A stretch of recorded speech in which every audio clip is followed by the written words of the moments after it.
Hello, everybody, and welcome to the first episode in the month's episodal thing that is called Inktober, guys. If you haven't found out about Inktober already, there's a little information up on my Instagram, but I'm going to tell you a little bit about Inktober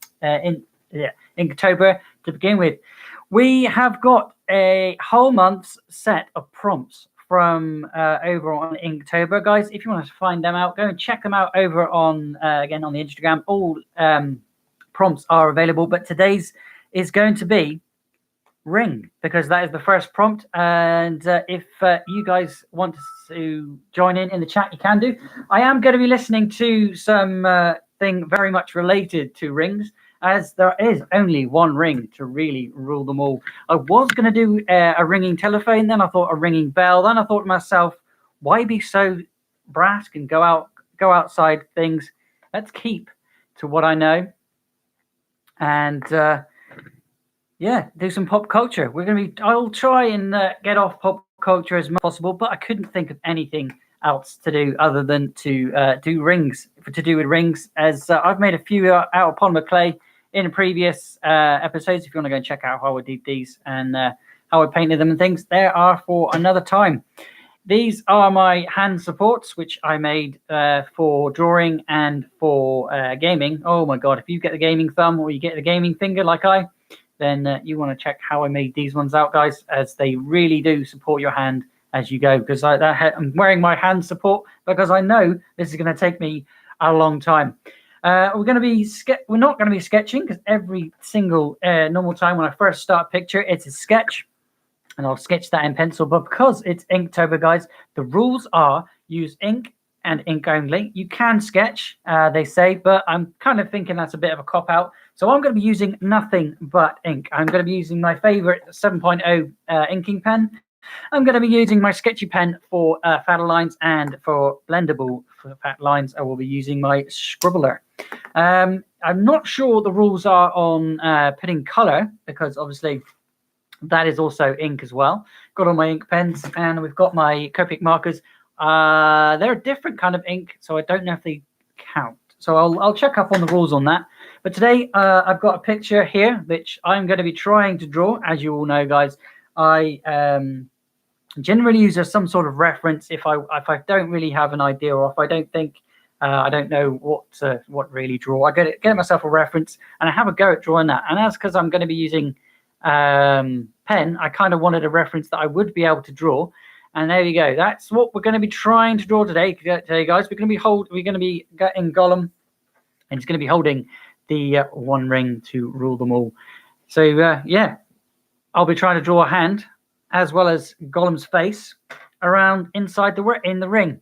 So let's, without further ado, get that going.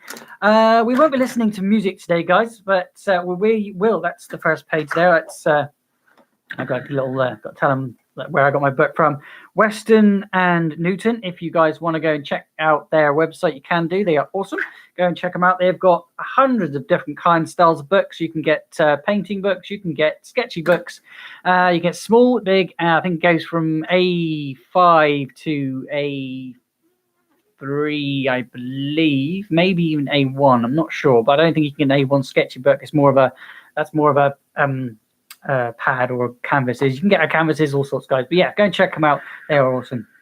But what I was saying is we're going to be listening, instead of music, we're going to be listening to the Lord of the Rings, of Fellowship of the Rings, over on Instagram. It is an audiobook. If you guys have, if you check out on my Instagram and check out tomorrow's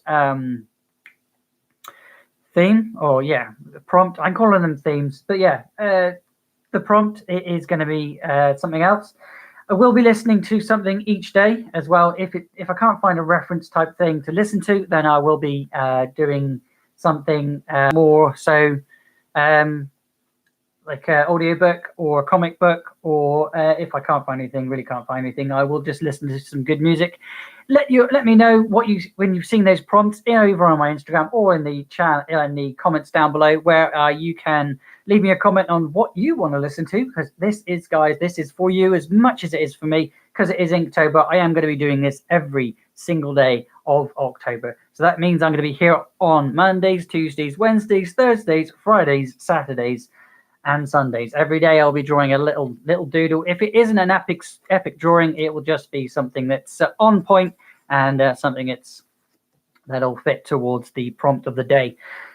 So yeah, if you want to watch me every single day, guys, feel free. If you can't do, then definitely hit that subscribe button, ding that bell, so you know when I'm going live, because it will all be live. And yeah, if you can't watch it all, that's fair enough, guys. But make sure you always come back and check it out and how I've gotten on. But yeah, let's get that started, because I really got to get started today, because I've only got I'm giving myself about 3 hours, because normally, you guys, I'll sketch, then I'll ink, and then I'll color. But I'm going to be just sketching with ink pen. This one again, the 7.0.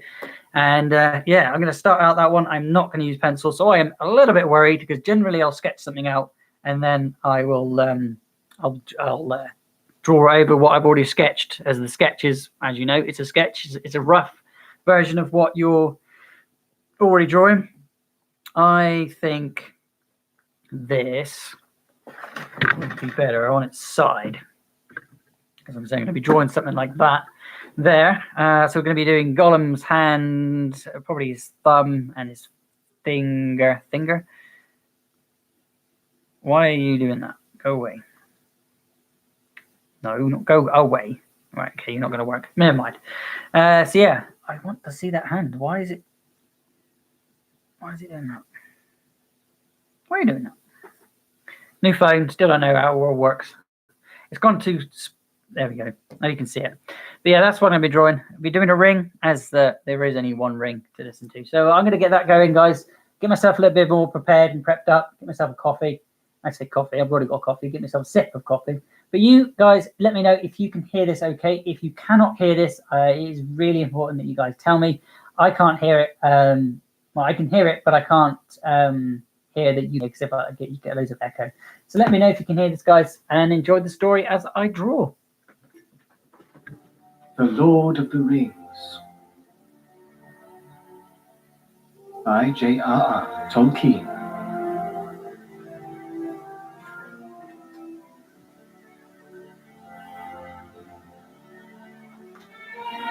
Book 1, The Fellowship of the Ring. Just to let you know, guys, I'll give you a link at the end of the stream to where you can listen to this, because I guarantee I'm not going to get all the way through it. When Mr. Bilbo Baggins of Bag End announced that he would shortly be celebrating his 11th birthday with a party of special magnificence, there was much talk and excitement in Hobbiton.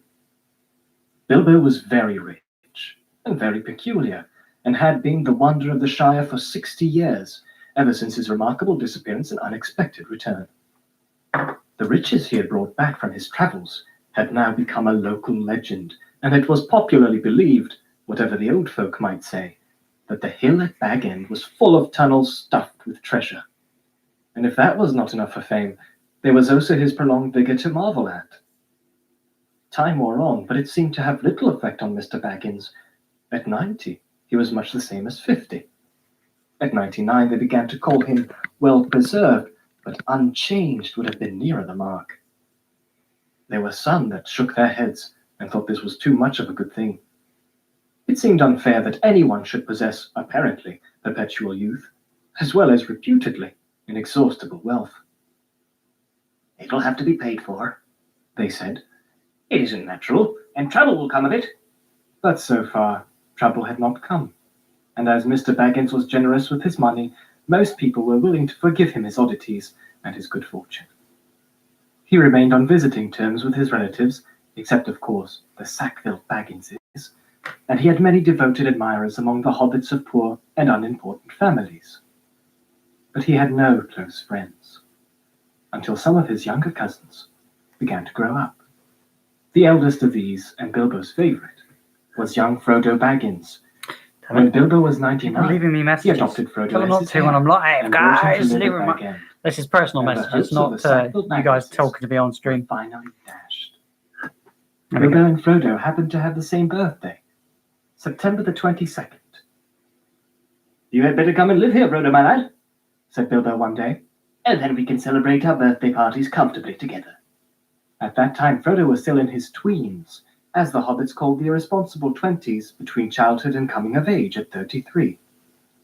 12 more years passed. Each year the Bagginses had given very lively combined birthday parties at Bag End, but now it was understood that something quite exceptional was being planned for that autumn. Bilbo was going to be... My ink pen's running out. It's not good. 111. Oh dear, that's A not rather good. curious number, and a very respectable age for a hobbit. You know, The old Duke himself had only reached 130, and Frodo was going to be 33. 3-3. An important number, the date of his coming of age. Tongues began to wag in Hobbiton and Bywater, and rumour of the coming event travelled all over the Shire. The history and character of Mr. Bilbo Baggins became once again the chief topic of conversation. oh dear, and the what have older I folks got myself settled found their into? reminiscences in Welcome to Man. Sorry, No one had sorry, a more no. attentive audience than old Ham Gamgee, commonly known as the Gaffer. Right, stop. He held forth at the Ivy Bush, a small inn on the Bywater Road, and he spoke with some authority, for he had tended the garden at Bag End for 40 years, and had helped old Holman in the same job before that. Now that he was himself growing old and stiff in the joints, the job was mainly carried on by his youngest son, Sam Gamgee. Both father and son were on very friendly terms with Bilbo and Frodo. They lived on the hill itself, in number 3, Bagshot Row, just below Bag End. A very nice, well-spoken, gentle hobbit is Mr. Bilbo, as I've always said, The Gaffer declared, with perfect truth, for Bilbo was very polite to him, calling him Master Handfast, and consulting him constantly upon the growing of vegetables. In the matter of roots, especially potatoes, the Gaffer was recognized as the leading authority by all in the neighborhood, including himself. But what about this Frodo that lives with him? Asked old Noakes of Bywater. Baggins is his name. But he's more than half a brandybuck, they say. It beats me why any Baggins and Hobbiton should go looking for a wife away there in Buckland, where folks are so queer. And no wonder they're queer. Put in Daddy Twofoot, the Gaffer's next-door neighbor. If they live on the wrong side of the Brandywine River and right agin the old forest, it's a dark place if half the tales be true. You're right, Dan, Said the Gaffer. not that the Brandybucks of Buckland live in the old forest, but they're a queer breed, seemingly. They fool about with boats on that big river, and that isn't natural. It's more wonder that trouble came of it, I say. But be that as it may, Mr. Frodo is as nice a young hobbit as you could wish to meet. Very much like Mr. Bilbo, and in more than looks. After all, his father was a Baggins.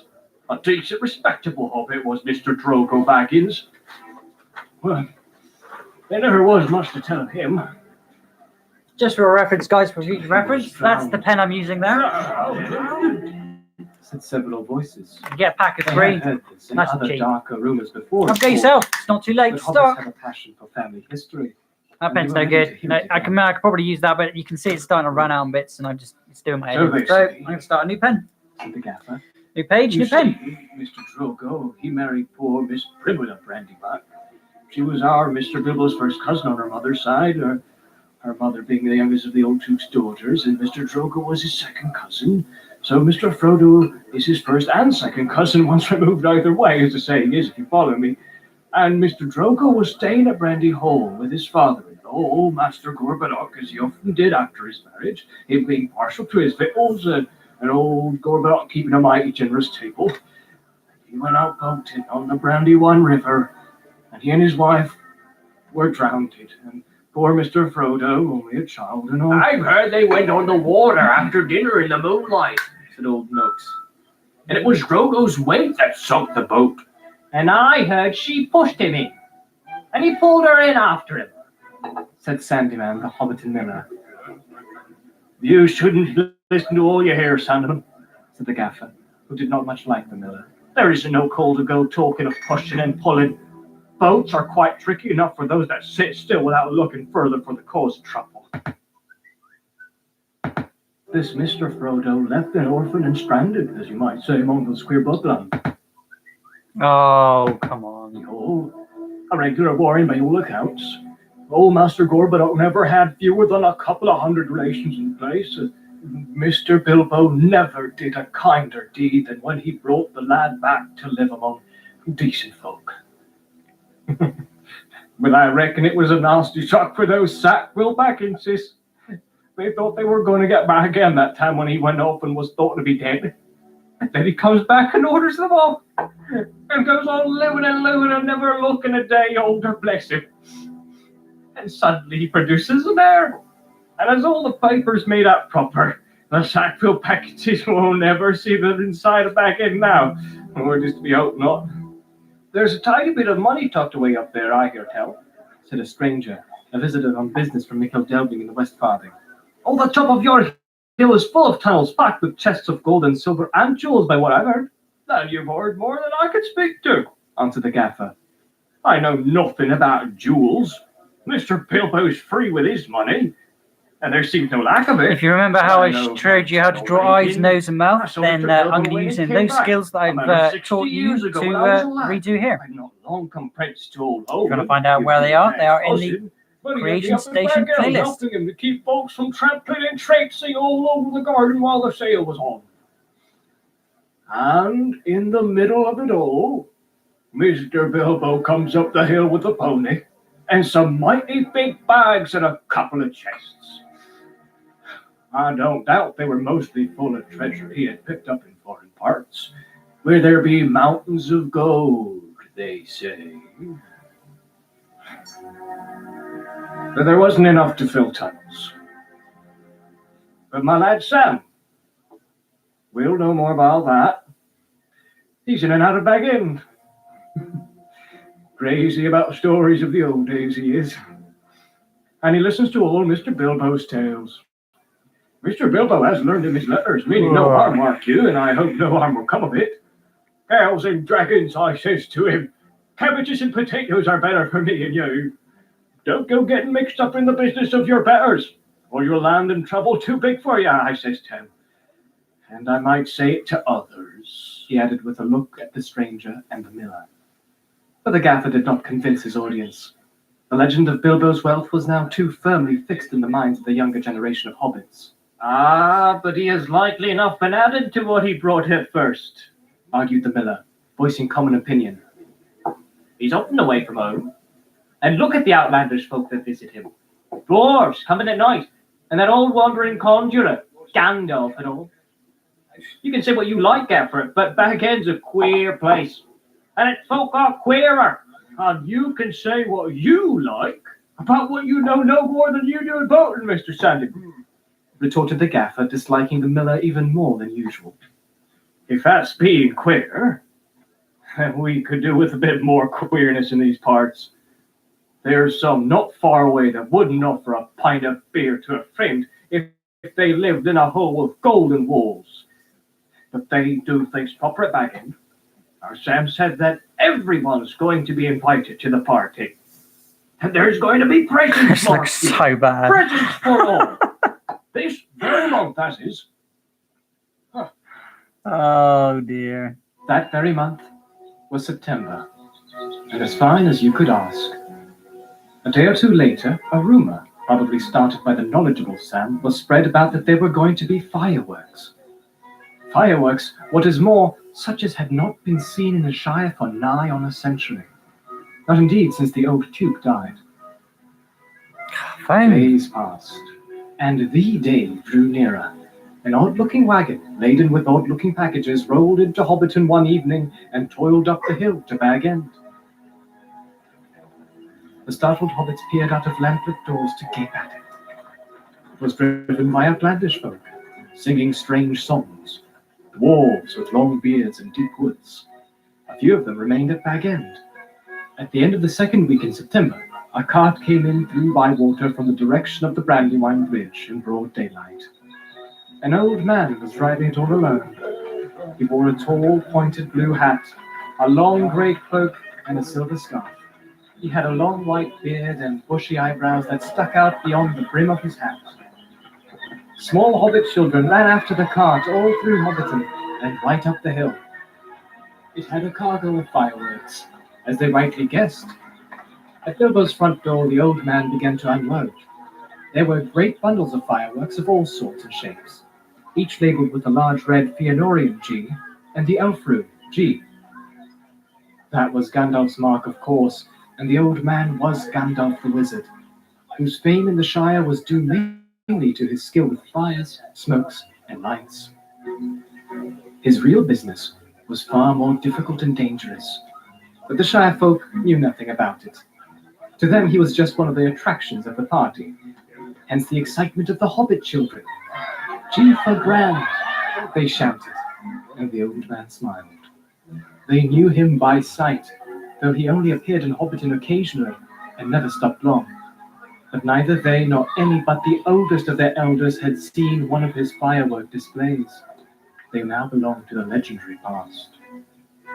When the old man, helped by Bilbo and some dwarves, had finished unloading, Bilbo gave a few pennies away, but not a single squib or cracker was forthcoming, to the disappointment of the onlookers.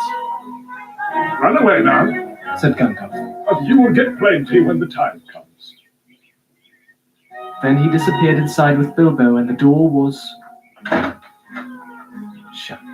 The young hobbits stared at the door in vain for a while, and then made off, feeling that the day of the party would never come. Inside Bag End, Bilbo and Gandalf were sitting at the open window of a small room looking out west onto the garden. The late afternoon was bright and peaceful. The flowers glowed red and golden, snapdragons and sunflowers and nasturtiums trailing all over the turf walls and peeping in at the round windows. How bright your garden looks, Said Gandalf. Yes, said Bilbo. I'm very fond indeed of it, and of all the dear old Shire. But I think I need a holiday. You mean to go on with your plan, then? I do. I made up my mind months ago, and I haven't changed it. Very well. There's no good saying any more. Stick to your plan, your whole plan, mind, and I hope it will turn out for the best. For you, and for all of us. I hope so. Anyway, I mean to enjoy myself on Thursday and have my little joke, Who will laugh, I wonder? said Gandalf, shaking his head. We shall see, said Bilbo. The next day, more carts rolled up the hill, and still more carts. There might have been some grumbling about dealing locally, but that very week orders began to pour out of Bag End for every kind of provision, commodity, or luxury that could be obtained in Hobbiton or Bywater or anywhere in the neighborhood. People became enthusiastic, and they began to tick off the days on the calendar, and they watched eagerly for the postman, hoping So I'm for not talking very invitations. much, guys. This is taking quite a bit of Before long, concentration. the invitations began pouring out, and the Hobbiton post office was blocked, and the Bywater post office was snowed under, and voluntary And I'm kind of assistant listening to the postmen story as were well. called for. There was a constant stream of them going up I've the never hill, seen the films. carrying hundreds of polite variations on, "Thank you, I shall certainly come." A notice appeared on the gate at Bag End. No admittance except on party business. Even those who had, or pretended to have party business, were seldom allowed inside. Bilbo was busy, writing invitations, ticking off answers, packing up presents, and making some private preparations of his own. From the time of Gandalf's arrival, he remained hidden from view. One morning, the hobbits woke to find the large field south of Bilbo's front door covered with ropes and poles for tents and pavilions. A special entrance was cut into the bank leading to the road, and wide steps and a large white gate were built there. And there, the three hobbit families of Bagshot Row adjoining the field were intensely interested and generally envied. Old Gaffer Gamgee stopped even pretending to work in his garden. The tents began to go up. There was a specially large pavilion, so big that the tree that grew in the field was right inside it and stood proudly near one end, at the head of the chief table. Lanterns were hung on all its branches. More promising still, to the hobbit's mind, an enormous open-air kitchen was erected in the north corner of the field. A draft of cooks from every inn and eating house from miles around arrived to supplement the dwarves and other odd folk that were quartered at Bag End. Excitement rose to its height. Then the weather clouded over. That was on Wednesday, the eve of the party. Anxiety was intense. Then Thursday, September the 22nd, actually dawned. The sun got up, the clouds vanished, flags were unfurled, and the fun began. Bilbo Baggins called it a party, but it was really a variety of entertainments rolled into one. Practically everybody living near was invited. A very few were overlooked by accident, but as they turned up all the same, that did not matter. Many people from other parts of the Shire were also asked, and there were even a few from outside the borders. Bilbo met the guests and additions at the new White Gate in person. He gave away presents to all and sundry.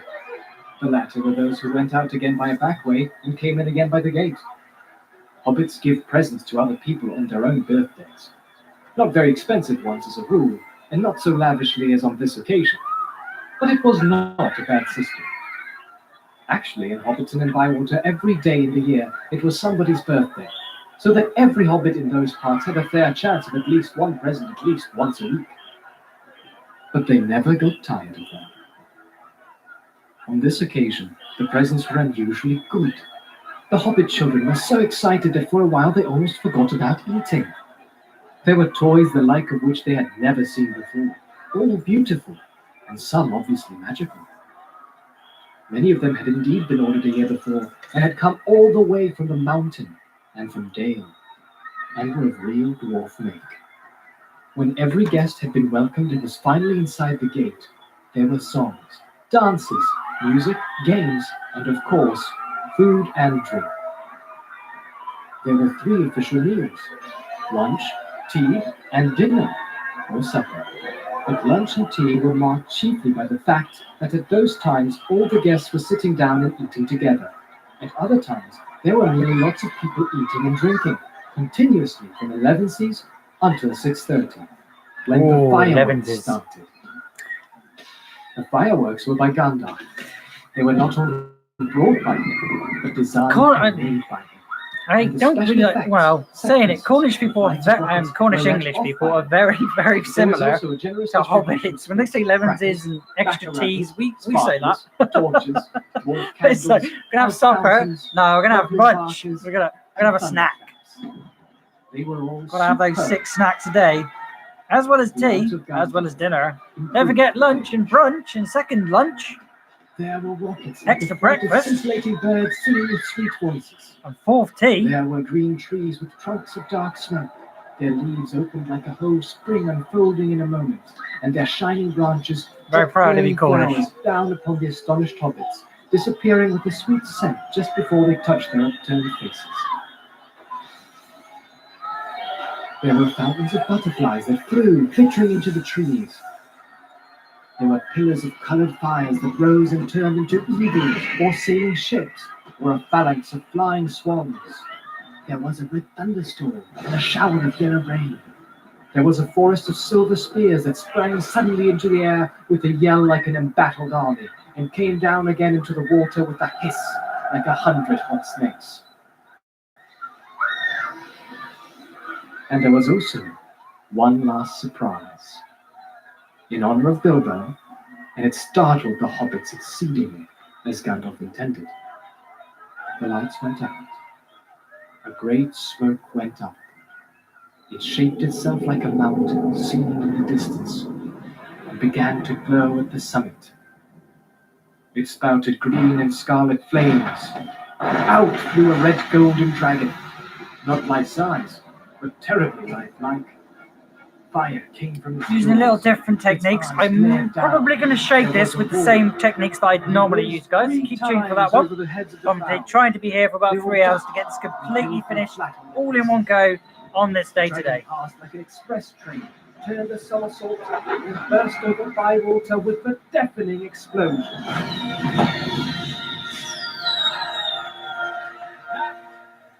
Is the signal for supper? Said Bilbo. The pain and alarm vanished at once, and the prostrate hobbits leapt to their feet. There was a splendid supper for everyone, that is, except those invited to the special family dinner party. This was held in the great pavilion with the tree. The invitations were limited to 12 dozen, a number also called by the hobbits 1 gross, though the word was not considered proper to use of people. And the guests were selected from all the families to which Bilbo and Frodo were related. with the addition of a few special unrelated friends, such as Gandalf. Many young hobbits were included, and present by parental permission, for hobbits were easygoing with their children in the matter of sitting up late, especially when there was a chance of getting them a free meal. Bringing up young hobbits took a lot of provender. There were many Bagginses and Boffins, and also many Tooks and Brandybucks. There were various Grubbs, relations of Bilbo Baggins' grandmother, and various Chubbs, connections of his Took grandfather, and a selection of Burroughses, Bolgers, Bracegirdles, Broghouses, Goodbodies, Hornblowers, and Proudfoots. Some of these were only very distantly connected with Bilbo, and some of them had hardly ever been in Hobbiton before, as they lived in remote corners of the Shire. The Sackville Bagginses were not forgotten. Otho and his wife Lobelia were present. They disliked Bilbo and detested Frodo, but so magnificent was the invitation card, written with golden ink, that they had felt it was impossible to refuse. Besides, their cousin, Bilbo, had been specializing in food for many years, and his table had a high reputation. All the 144 guests expected a pleasant feast, though they rather dreaded the after-dinner speech of their host, an inevitable item. He was liable to drag in bits of what he called poetry, and sometimes, after a glass or two, would allude to the absurd adventures of his mysterious journey. The guests were not disappointed. They had a very pleasant feast. In fact, an engrossing entertainment, rich, abundant, varied, and prolonged. The purchase of provisions fell almost to nothing throughout the district in the ensuing weeks. But as Bilbo's catering had depleted the stocks of most stores, cellars, and warehouses for miles around, that did not matter much. After the feast, more or less, came the speech. Most of the company were, however, now in a tolerant mood, at that delightful stage which they called filling up the corners. They were sipping their favorite drinks and nibbling at their favorite Filling up the corners. Their fears were forgotten. They were prepared to listen to anything. I mean, just stuff, but you've always got a little room for a little bit more. Just a little bit more. People. We do love to eat, we do. Rising in his place. You've got to have that. Here, Got to have here, it. here, they shouted, and kept on repeating it in chorus. Don't you go missing my lunch. We've got to have second lunch after that, please. Thank you. Lincoln stood on a chair under the illuminated tree. The light of the lanterns fell on his beaming face. The golden buttons shone on his embroidered The surcoat. golden buttons. They could all see him Right, that's as far as I've got Raising so one far, hand in guys. the air, the other was in his trouser pocket. My dear Bagginses and Boffins, He began again. and my dear What do you think? Toots and Brandybucks, and Grubbs, and Chubbs, and Burroughses, Some and slips. Hornblowers, Serpicot slipper. and Bolgers, Having some of this. Bracegirdles, Goodbodies, Brockhouses, and Proudfoots. Proud people. Shouted an elderly hobbit from the back of the pavilion. His name, of course, was Proudfoot, and well merited. His feet were large, exceptionally furry, and both were on the table, Proudfoots. repeated Bilbo. Also, my good Sackville Bagginses that I welcome back at last to Baggy. Today is my 111th birthday. I'm 11 today. Hooray! Hooray! Many happy returns, they shouted. And they hammered joyously on the tables. Bilbo was doing splendidly. This was the sort of stuff they liked. Short and obvious. I hope you'll all enjoy yourselves as much as I am. Deafening cheers. Cries of yes and no. Noises of trumpets and horns, pipes and flutes, and other musical instruments. There were, as has been said, many young hobbits present. Hundreds of musical crackers had been pulled. Most of them bore the mark Dale on them, which did not convey much to most of the hobbits, but they all agreed they were marvelous crackers. They contained instruments, small but of perfect make, and enchanting tones.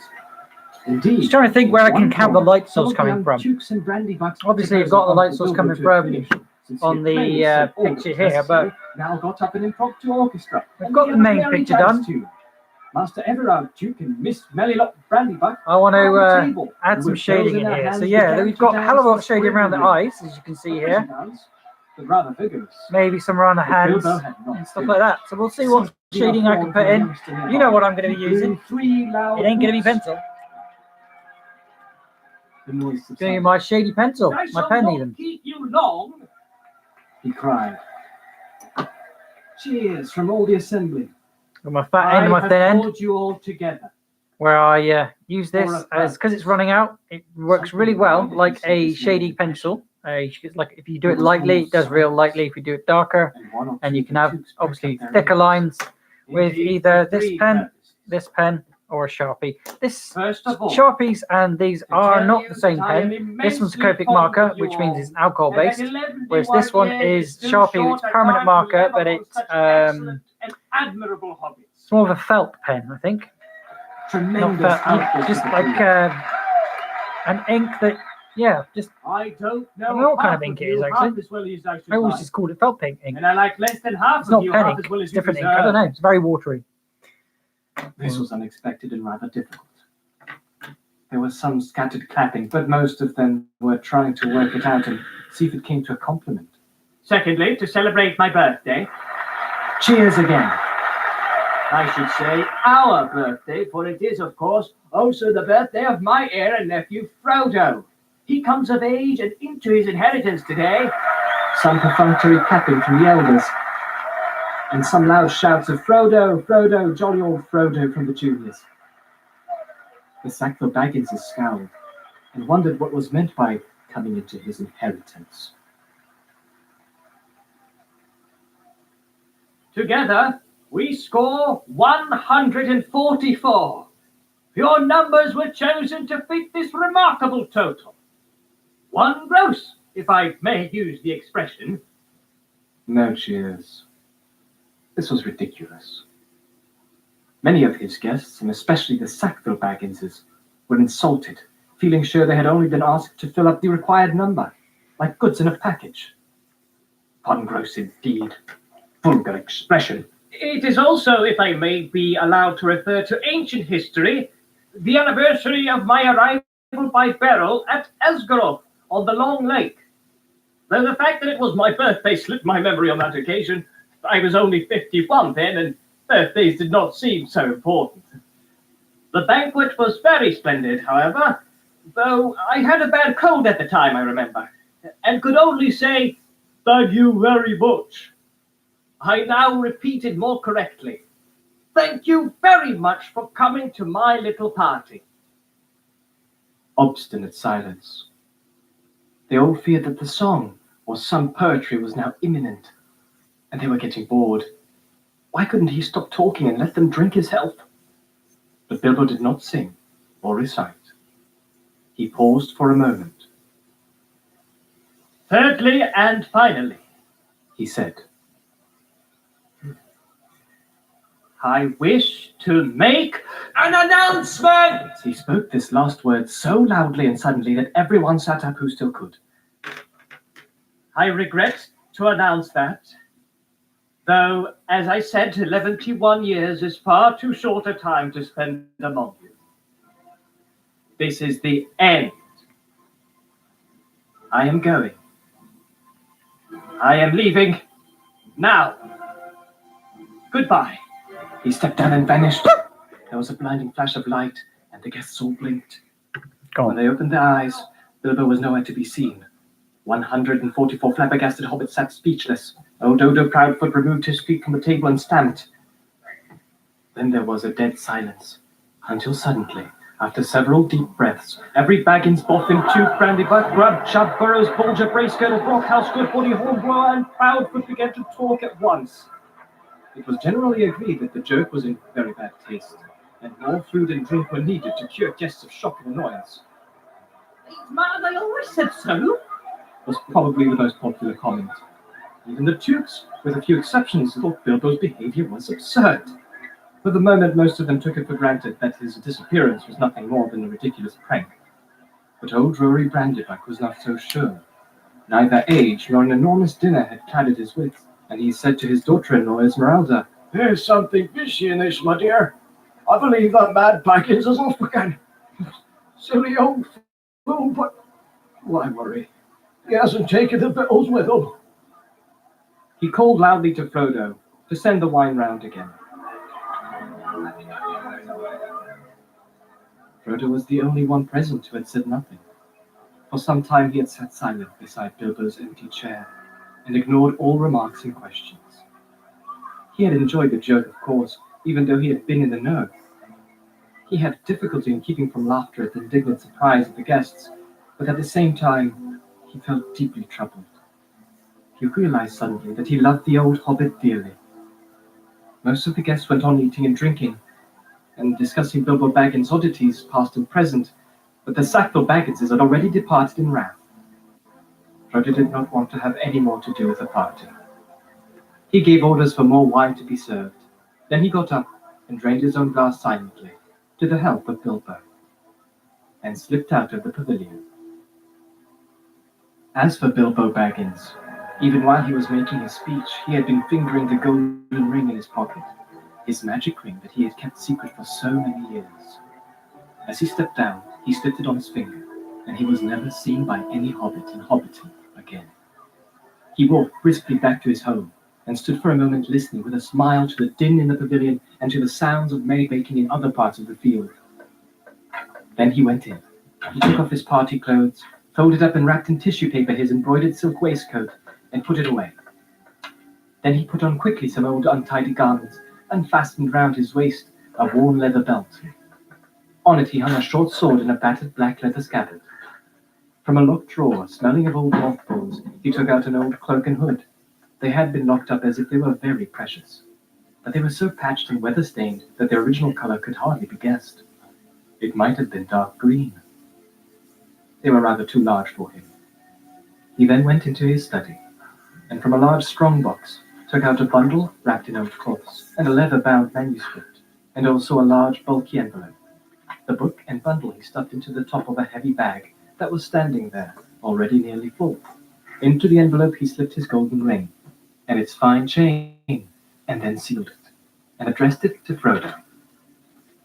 At first he put it on the mantelpiece, but suddenly he removed it and stuck it in his pocket. At that moment the door opened, and Gandalf came quickly in. Oh. Where is it? Hello? Tell me! Said Bilbo. Tell me! Where is I it? wondered if Donk. you was up. Donk. I'm glad to find you visible. Replied the wizard, sitting down in a chair. I wanted to catch you and have a few final words. I suppose you feel that everything has gone on Cool, they do splendidly not look like according fingers to now. plan. Oh well, done now. Yes, I Ink, do. bugger, Said shite. Bilbo. Though that flash was surprising. Hello. That's a low battery, that's not A good. little addition of your I'm going to deal with that. I don't know. It was. I got my phone here. You have wisely kept the ring secret all these years, and it seemed to me necessary to give your guests something else that would seem to explain your sudden vanishing. It would spoil my joke. Oh, you are an interfering old busybody. Laughed Bilbo.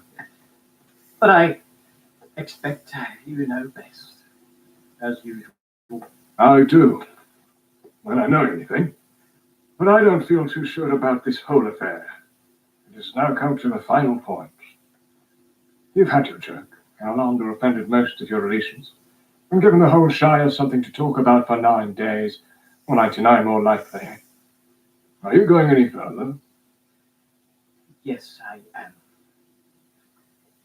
I feel I need a holiday. A very long holiday, as I've told you before. Probably a permanent holiday. I don't expect I shall return. In fact, I don't want to. I have made all arrangements. I am old, Gandalf. I don't look it, but I'm beginning to feel it in my heart of hearts. Well preserved indeed, He snorted. Why, I feel all thin, sort of stretched, if you know what I mean. Like butter that has been scraped over too much bread. I could be right. I need a change. Or something. Gandalf looked curiously and closely at him. No, it does not seem right. He said thoughtfully. No, after all, I believe your plan is probably the best. Well, I've made up my mind anyway. I want to see mountains again, Gandalf. Mountains. And then find somewhere where I can rest. In peace and quiet. Without a lot of relatives prying around and a string of confounded visitors hanging on the bell. I might find somewhere where I can finish my book. I have thought of a nice ending for it. And he lived happily ever after, to the end of his days. Gandalf laughed. I hope he will. But nobody will read the book however it ends. Oh, they may in years to come. Frodo has read some already, as far as it has gone. You'll keep an eye on Frodo, won't you? Yes, I will. 2 eyes, as often as I can spare them. He would come with me, of course, if I asked him. In fact, he offered to once, just before the party. But he does not really want to yet. I want to see the wild country again before I die, and the mountains. But he is still in love with the Shire, with the woods and the fields and little rivers. He ought to be comfortable here. I am leaving everything to him, of course, except a few oddments. I hope he will be happy when he gets used to being on his own. It's time he was his own master now. Everything, said Gandalf. The ring as well. You agreed to that, you remember. Well, yes, I suppose so, stammered Bilbo. Where is it? In an envelope, if you must know, said Bilbo impatiently. There, on the mantelpiece. Well, no.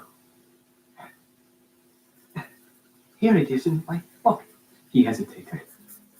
Isn't that odd now? He said softly to himself. Yet after all, why not?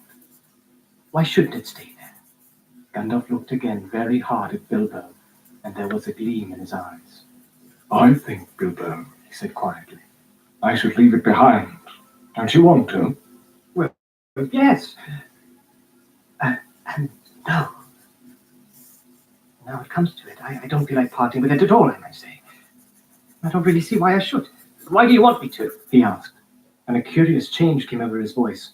It was sharp with suspicion and annoyance. You are always badgering me about my ring, but you have never bothered me about the other things that I got on my journey, No, but I had to badger you.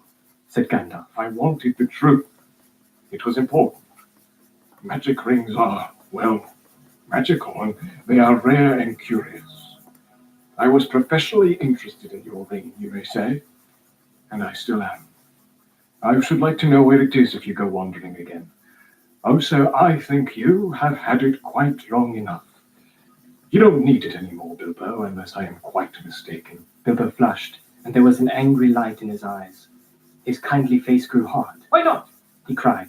And what business is it of yours anyway to know what I do with my own things? It is my own. I found it. It came to me. Yes, said Gandalf. there is no need to get angry. If I am angry, it is your fault, said Bilbo. It is mine, I tell you. Mine, my precious.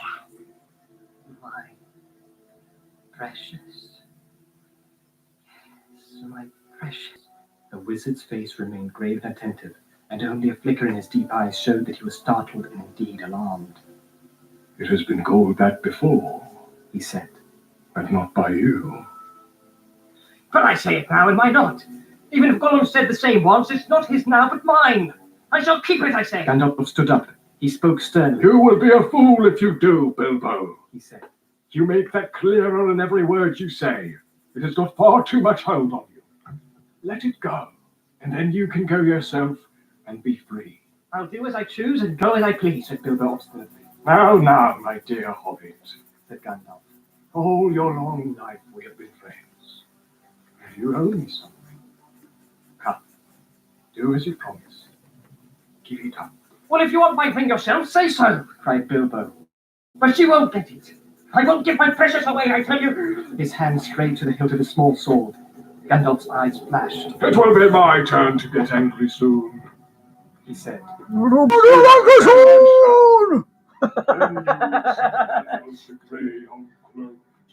He took a step towards the hobbit, and he seemed to grow tall and menacing. His shadow filled the little room. Bilbo backed away to the wall, breathing hard, his hand clutching at his pocket. They stood for a while facing one another, and the air of the room tingled. Gandalf's eyes remained bent on the hobbit. Slowly, his hands relaxed, and he began to tremble. I don't know what has come over you, Gandalf, he said. You have never been like this before. What is it all about? It is mine, isn't it? I found it. Gollum would have killed me if I hadn't kept it. I'm not a thief, whatever he said. I have never called you one, Gandalf answered. and I am not one either. I'm not trying to rob you, but to help you. I wish you would trust me as you use. He turned away, and the shadow passed. He seemed to dwindle again to an old grey man, bent and troubled. Bilbo drew his hand over his eyes. I'm sorry. He said, I felt so queer. And it would be a relief in a way not to be bothered with it anymore. It has been so growing on my mind lately. Sometimes I have felt it was like an eye looking at me. And I'm always wanting to put it on and disappear, don't you know? Shall I have the eye? Wondering No, I if won't it have is the eye. safe. And putting it out to make sure. I tried locking it up, but I found I couldn't rest without it in my pocket. I don't know why, and I don't seem able to make up my mind. Then trust mine. said Gandalf. It is quite made up.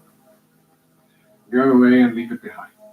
Stop possessing it. Give it to Frodo, and I will look after him. Bilbo stood for a moment tense and undecided. Presently he sighed. All right, he said with an effort. I will. Then he shrugged his shoulders and smiled rather ruefully. After all, that's what this party business was all about, really. To give away lots of birthday presents and somehow make it easier to give it away at the same time. It hasn't made it any easier in the end, but it would be a pity to waste all my preparations. It would quite spoil the joke, Indeed, it would take away the only point I ever saw in the affair. said Gandalf. Very well, said Bilbo. It goes to Frodo. With all the rest. He drew a deep breath. And now I really must be starting or someone else will catch me. I have said goodbye, and I couldn't bear to do it all over again. He picked up his bag and moved to the door, You have still got the ring in your pocket. said the wizard. Oh, well, so I have. Cried Bilbo. And with my will and all the other documents too. Oh, you had better take it and deliver it for me. That would best, Now, don't give the ring to me. said Gandalf. Put it on the mantelpiece. Be safe enough there till Frodo comes. I shall wait for him. Bilbo took out the envelope, but just as he was about to set it by the clock, his hand jerked back, and the packet fell on the floor. Before he could pick it up, the wizard stooped and seized it and set it in its place. A spasm of anger passed swiftly over the hobbit's face again. Suddenly it gave way to a look of relief and a laugh. Well, that's that, he said. Now, I'm off. They went out into the hall. Bilbo chose his favorite stick from the stand, and then he whistled. 3 dwarves came out of different rooms where they had been busy. Is everything ready? Asked Bilbo. Everything packed and labeled? Everything, they answered. Well, let's start then. He stepped out of the front door. It was a fine night, and the black sky was dotted with stars. He looked up, sniffing the air. What fun! What fun to be off again, off on the road with dwarves. This is what I've really been longing for years. Goodbye, he said, looking at his old home and bowing to the door.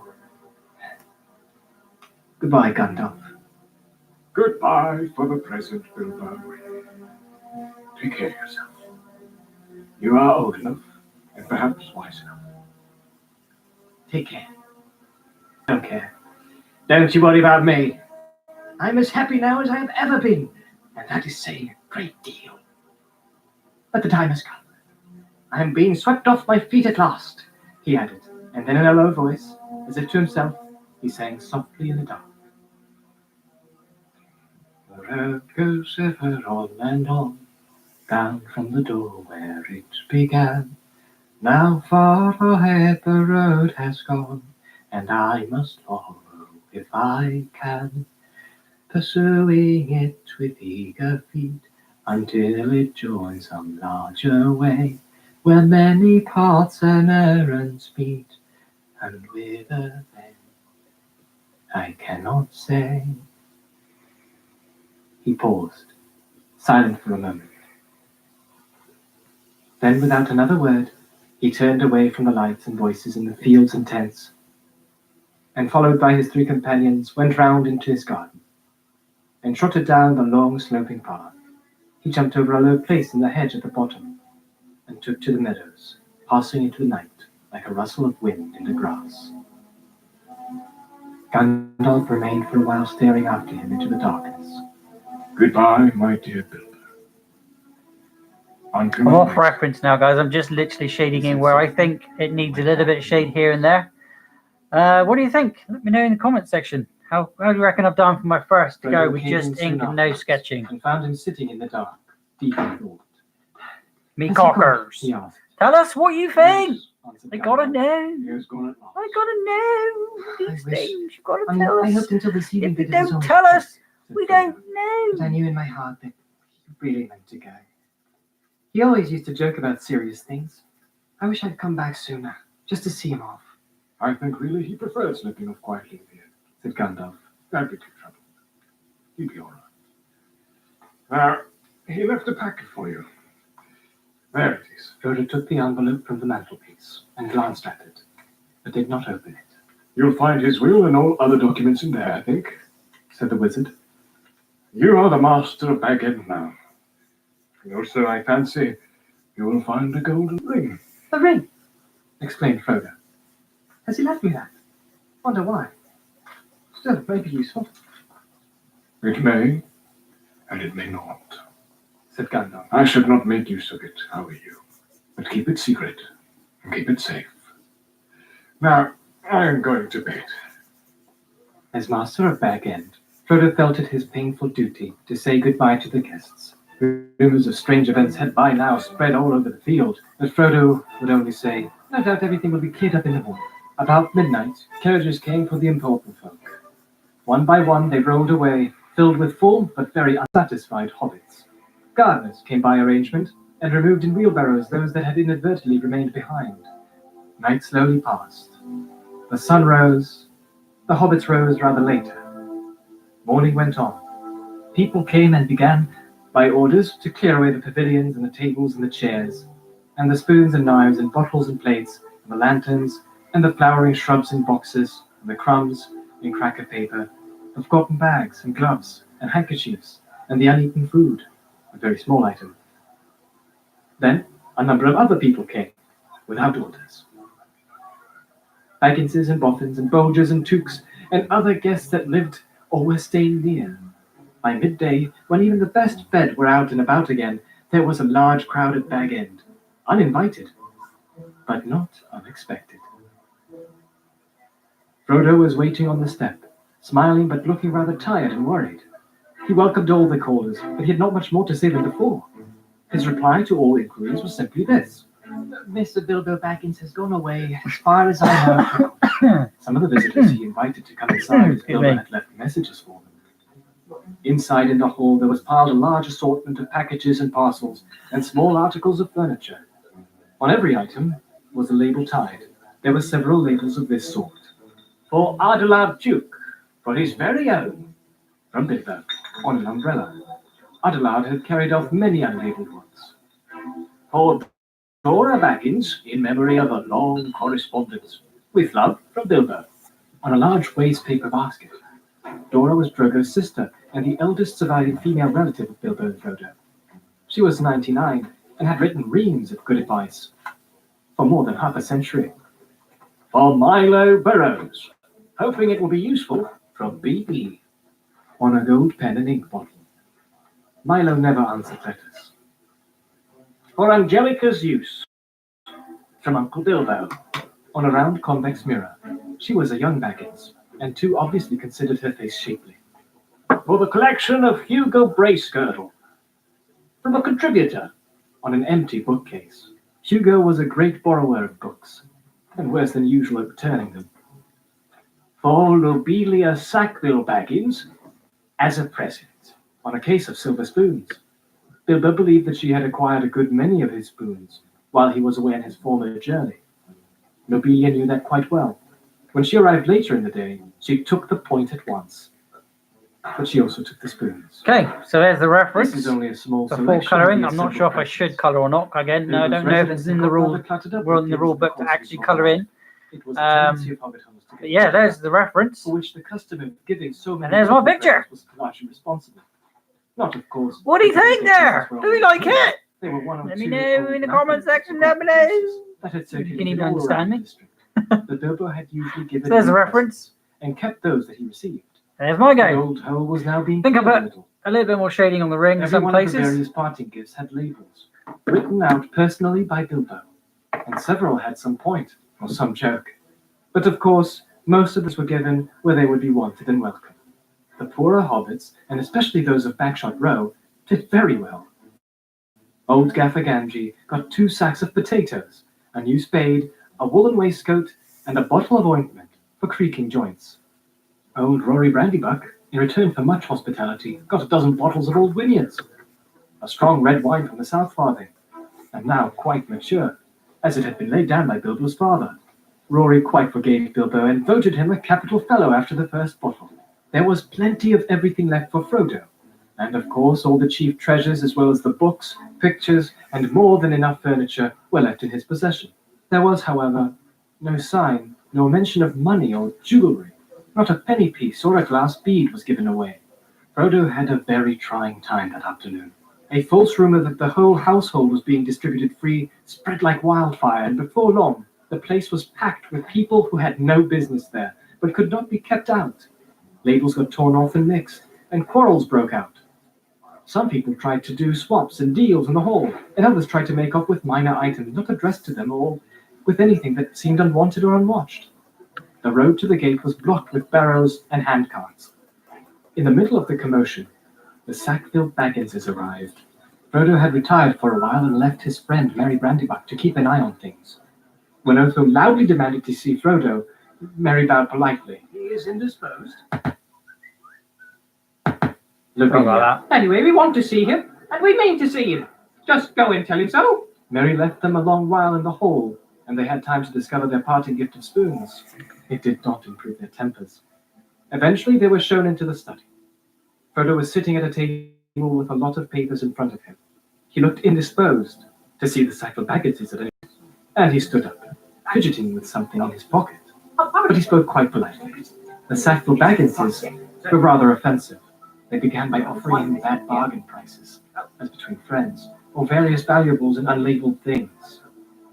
When Frodo replied that only the things especially directed by Bilbo were being given away, they said the whole affair was very, very fishy.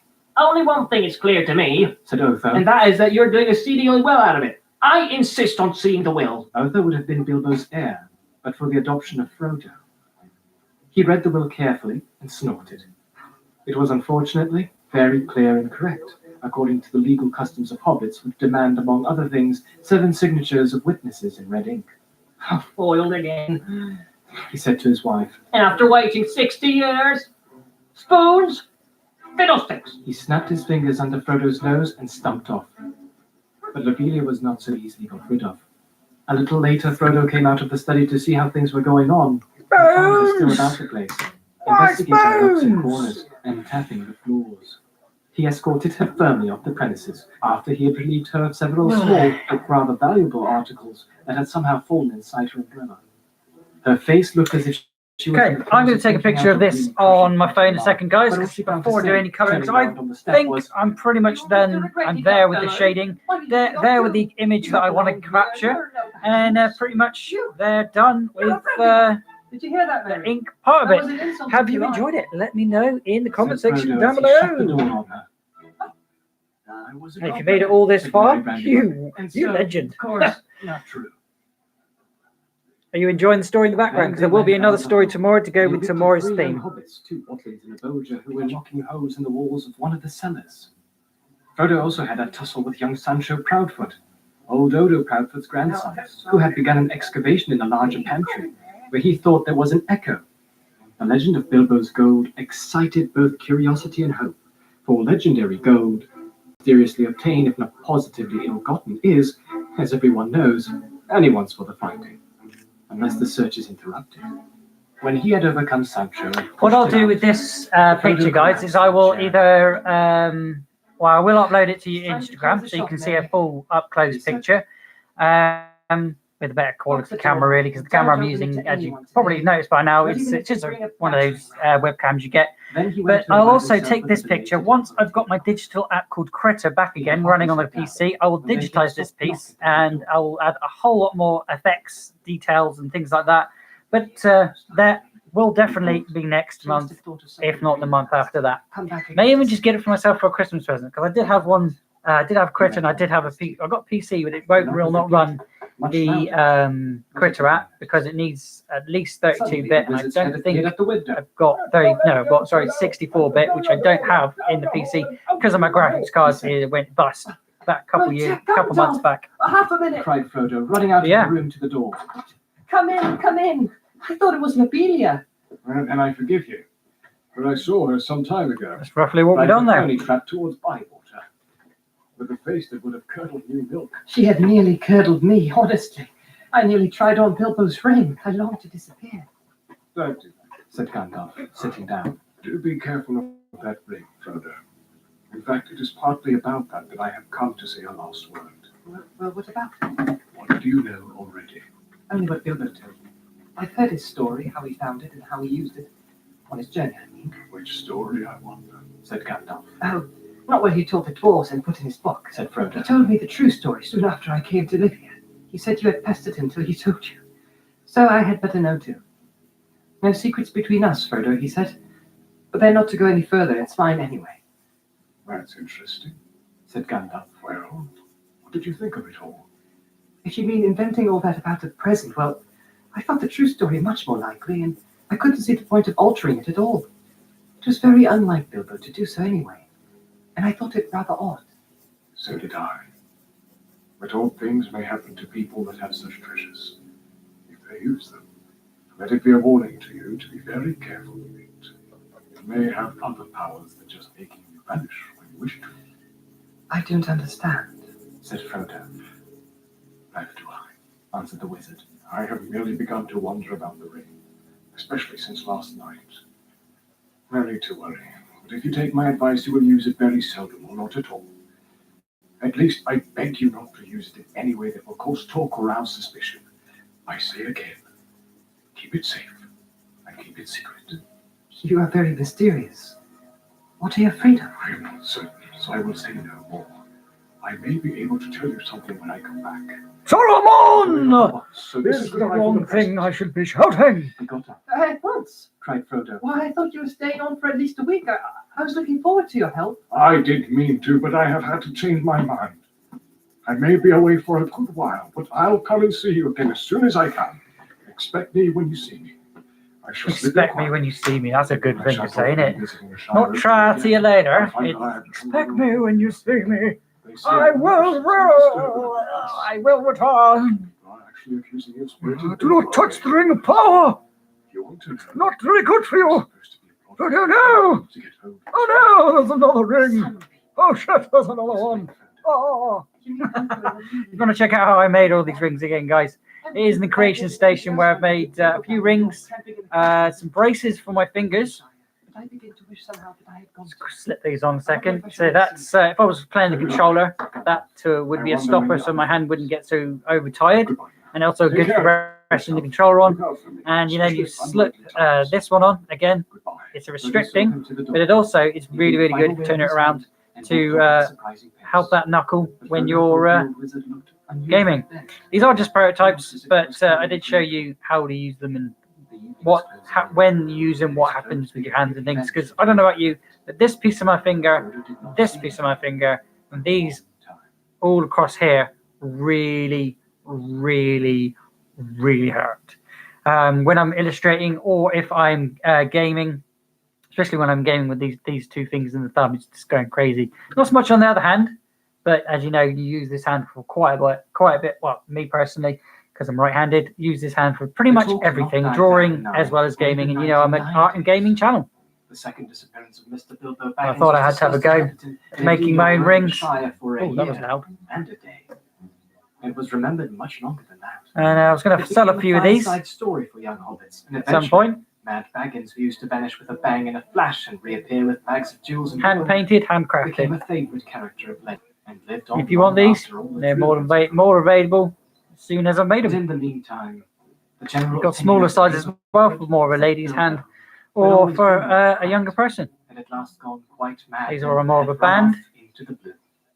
I did There manage he to had put something in the undoubtedly middle of that, fallen but into a it pool ended or up a not river happening. and come to a tragic And this was my very, very, very first ring I ever made. It's a The bit blame tattered and was battered, mostly but still good. on Gundam. Broken, but still good. Perhaps you'll settle down and show some hobbit sense. They said. And to all appearance, the wizard did leave Frodo alone. And he did settle down. But the I growth can't of do his Hobbit voice. sense was not very noticeable. Indeed, he at once began to carry on Bilbo's reputation for oddity. He refused to go into mourning, and the next year he gave a party in honor of Bilbo's 112th birthday, which he called a 100-way feast, but that was short of the mark, for 20 guests were invited, and there were several meals at which it snowed food and rained drink, as hobbits say. Some people were rather shocked, but Frodo kept up the custom. Right, I'm going to use a bit of orange just to slightly lick across the top Until they got to show that it's a light He sauce, said that he did not think but Bilbo not was going to dead. go When they asked, "Where is he anywhere then?" else. He shrugged his shoulders. He lived alone, as Bilbo had done, but he had a good many friends, especially among the younger hobbits, mostly descendants of the old Duke, who had as children been fond of Bilbo, and often in and out of Bag End. Felko Boffin and Fredegar Bolger were two of these, but his closest friends were Peregrine Took, usually called Pippin. As And very brandy if you back. remember the way I Good. shade, guys, Very I am good. kind of doing But that, that but was with the seldom light done. sauce. Frodo went Adding tramping in all over the just- Shire with them, but more often he wandered adding in a by few himself, more and to the amazement of the sensible folk, he was just sometimes little seen details. far I from feel home, it just it walking feels in the it feels a bit woods bland. under the So I'm moon. adding a little bit of colour. Pippin suspected that he visited the elves at times, as Bilbo had done. As time went on, people began to notice that Frodo also showed signs of good preservation. Outwardly, he retained the appearance of a robust and energetic hobbit just out of his tweens. Some folk have all the luck, they said, but it was not until Frodo approached the usually more sober age of 50 that they began to think it queer. Frodo himself, after the first shock, found that being his own master and the Mr. Baggins of Bag End was rather pleasant. For some years he was quite happy and did not worry much about the future. Itself, the regret that he had not gone with Bilbo was steadily growing. I think that's going to run out in a He found moment. himself wondering at times, especially in the autumn, about the wild lands, and strange visions of mountains that he had never seen came into his dreams. He began to say to himself, "Perhaps I shall cross the river myself one day," to which the other half of his mind always replied, "Not yet." So it went on, until his 40s were running out, and his 50th birthday was drawing near. 50 was a number that he felt was somehow significant or ominous. It was at any rate at that age that adventure had suddenly befallen Bilbo. Frodo began to feel restless, and the old paths seemed too well trodden. He looked at maps and wondered what lay beyond their edges. Maps made in the Shire showed mostly white spaces. Wish you wouldn't say S. Oh, I'm so He shocked. took to wandering further afield and more often by himself. And Merry and his other friends watched him anxiously. Often he was seen walking and talking with the strange Using a wayfarers that fluorescent, began at yellow this here. time to appear in the Shire. And it's actually showing up that well, but it will do when I've taken a picture for Instagram. Gandalf had not at the time appeared or sent any message for several years. Very faint. It's Frodo gathered just a all hint. the It's not a. elves I'm not colouring it in. I'm just hinting. could now be Oh, seen I should passing stop saying westward S. through the woods in the evening. Every time I say S, he seems to go. And not returning. But they were leaving Middle-earth and were no longer concerned with its troubles. There were, however, dwarves on the road in unusual numbers. The ancient east-west road ran through the Shire to its end at the Grey Havens, and dwarves had always used it on their way to their mines in the Blue Mountains. They were the hobbits' chief source of news from distant parts, if they wanted any. As a rule, dwarves said little, and hobbits asked no more. But now Frodo often met strange dwarves of far countries, seeking refuge in the west. They were troubled, and some spoke in whispers of the enemy, and of the land of Mordor. That name the hobbits only knew in legends of the dark past, like a shadow in the background of their memories. But it was ominous and disquieting, It seemed that the evil power in Lockwood had been driven out by the White Council, only to reappear in greater strength in the old strongholds of Mordor. The Dark Tower had been rebuilt, it was said. From there the power was spreading far and wide, and away far east and south there were wars and growing fear. Orcs were multiplying again in the mountains. Trolls were abroad, no longer dull-witted, but cunning and armed with dreadful weapons. And there were murmured hints of creatures more terrible than all these. But they had no name. Little of all this, of course, reached the ears of ordinary hobbits. But even the deafest and most stay-at-home began to hear queer tales, and those whose business took them to the borders saw strange things. The conversation in the Green Dragon at Bywater, one evening in the spring of Frodo's 50th year, showed that even in the comfortable heart of the Shire, rumours had been heard, though most hobbits still laughed at them. Sam Gamgee was sitting in one corner near the fire, and opposite him was Ted Sandyman, the miller's son, and there were various rustic hobbits listening to their talk.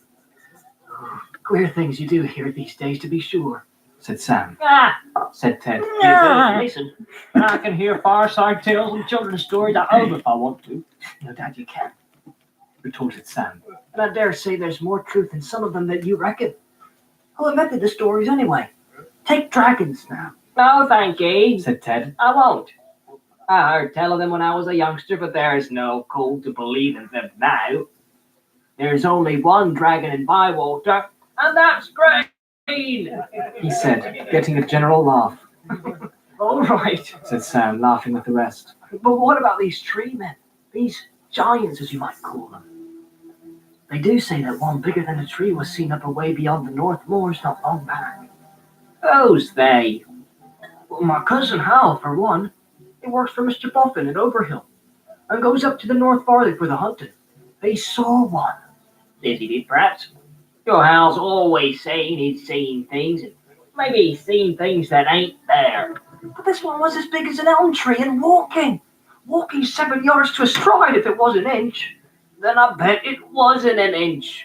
What he saw was an elm tree like as not. But this one was walking, I tell you. And there ain't no elm tree on the North Moors. And Hal can't have seen one. Said Ted.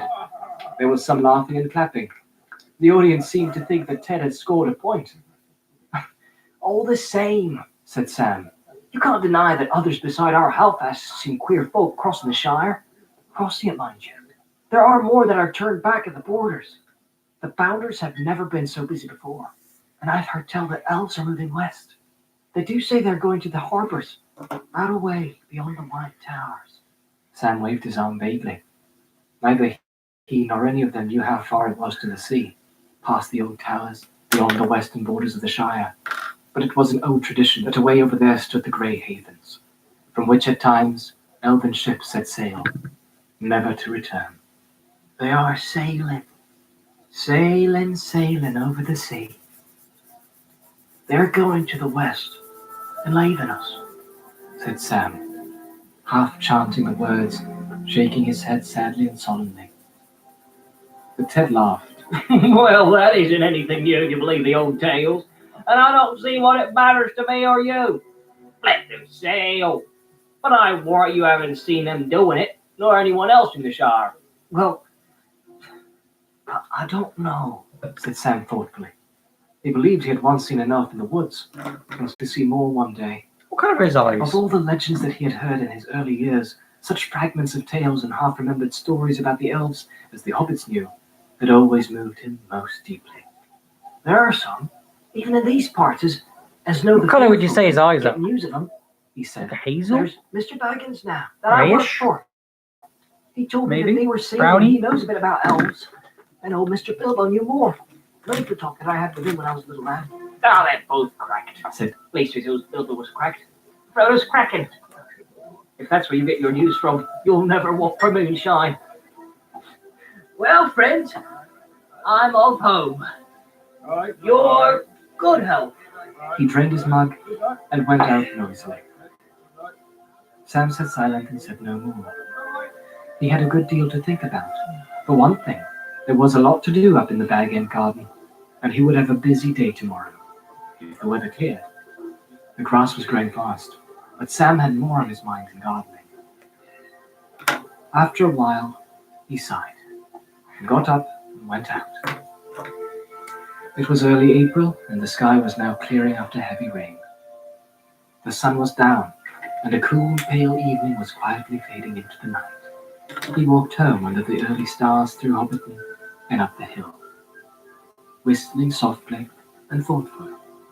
It was just at this time that Gandalf reappeared after his long absence. For 3 years after the party, he had been away. Then he paid Frodo a brief visit, and after taking a good look at him, he went off again. During the next year or two, he had turned up fairly often, coming unexpectedly after dusk, and going off without warning before sunrise. He would not discuss his own business and journeys, and seemed chiefly interested in small news about Frodo's health and doings. Then suddenly his visits had ceased. It was over 9 years since Frodo had seen or heard of him, and he had begun to think that the wizard would never return, and had given up all interest in hobbits. But that evening, as Sam was walking home and twilight was fading, there came the once familiar tap upon the study window. Frodo welcomed his old friend with surprise and great delight. They looked hard at one another. Ah, well, said Gandalf. You look the same as ever, Frodo. So do you, Frodo replied. But secretly, he thought that Gandalf looked older and more careworn. He pressed him with news of himself and of the wide world, and soon they were deep in talk, and they stayed up far into the night. Next morning, after a late breakfast, the wizard was sitting with Frodo by the open window of the study. A brief fire was on the hearth, but the sun was warm, and the wind was in the south. Everything looked fresh, and the new green of spring was shimmering in the fields and on the tips of the trees' fingers.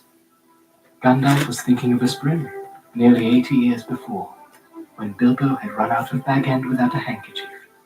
His hair was perhaps whiter than it had been then, and his beard and eyebrows were perhaps longer, and his face more lined with care and wisdom, but his eyes were as bright as ever.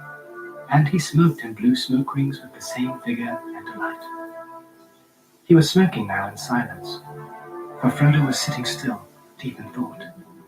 Even in the light of morning, he felt the dark shadow of the tidings that Gandalf had brought.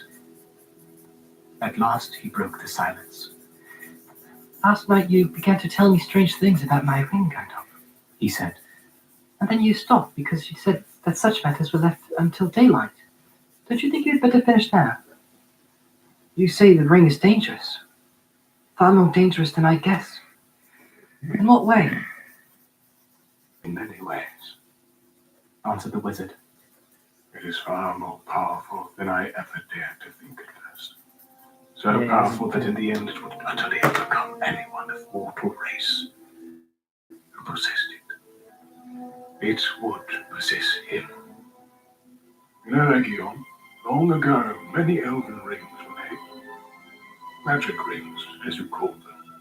And they were, of course, of various kinds. Some more potent and some less. The lesser rings were only essays in the craft before it was full grown. To the elven smiths, they were but trifles, yet still, to my mind, dangerous for mortals. But the great rings, the rings of power, they are perilous. A mortal Frodo who keeps one of the great rings does not die, but he does not grow or obtain more life. He merely continues, until at last every minute is a weariness.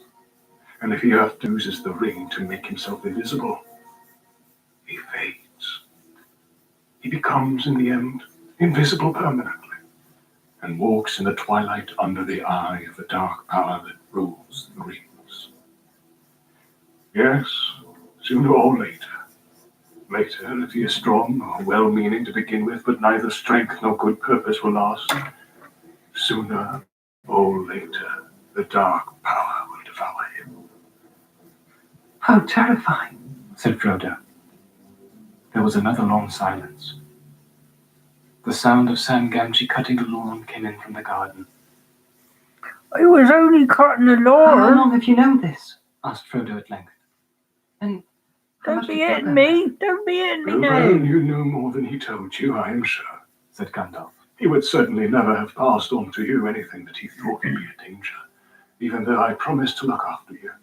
He thought the ring was very beautiful, and very useful at need, and if anything was wrong or queer, it was himself.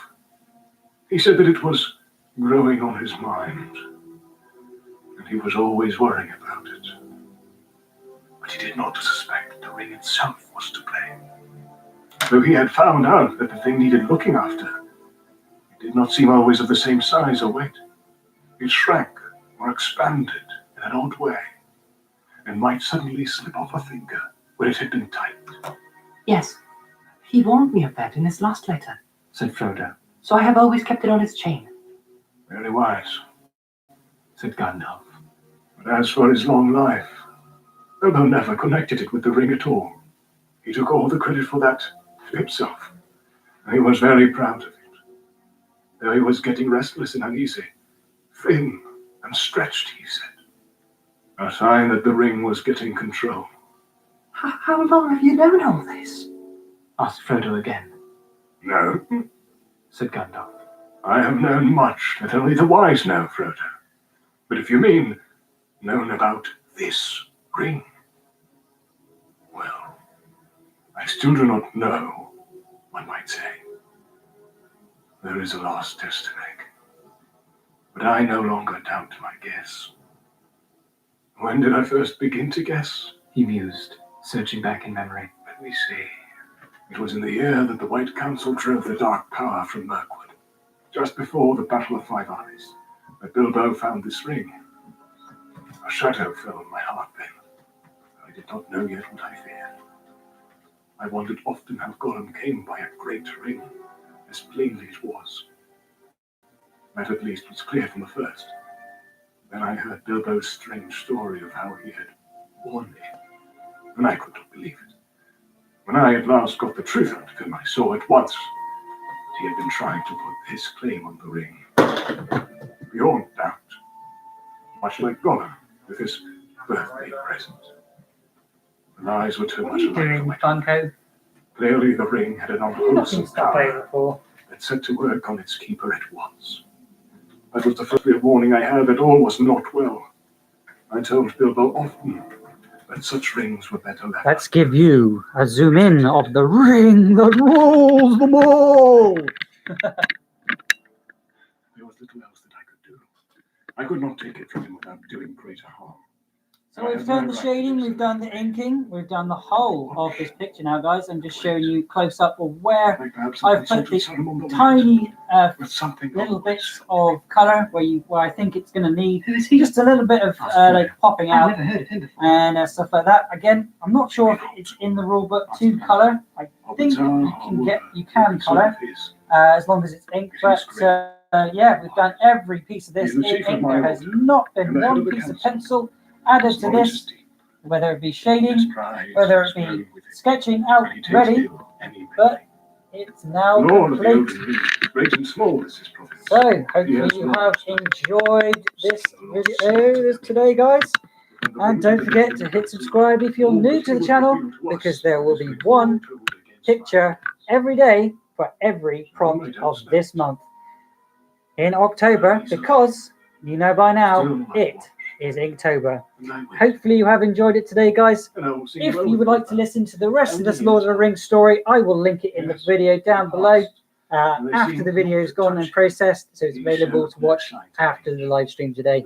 Otherwise, click the links that will appear if you're watching back, and I will see you tomorrow for some more inking. Tune in tonight over on Mixer.com, because I've got some more levels to add to the Tower of Flight. But otherwise, guys, thank you very much for watching. Hopefully you've enjoyed this, and if you have enjoyed the story, there will be another story tomorrow to go along with tomorrow's theme. Find out what tomorrow's prompt is, or head over to my Instagram and say hi over there. There wasn't any permanent harm done, was there? All I can say is I'm Blute084, BLUT 084 Art He felt better at once. and Games. There is only one power in this world that knows all about the rings and their effects. And as far as I know, there is no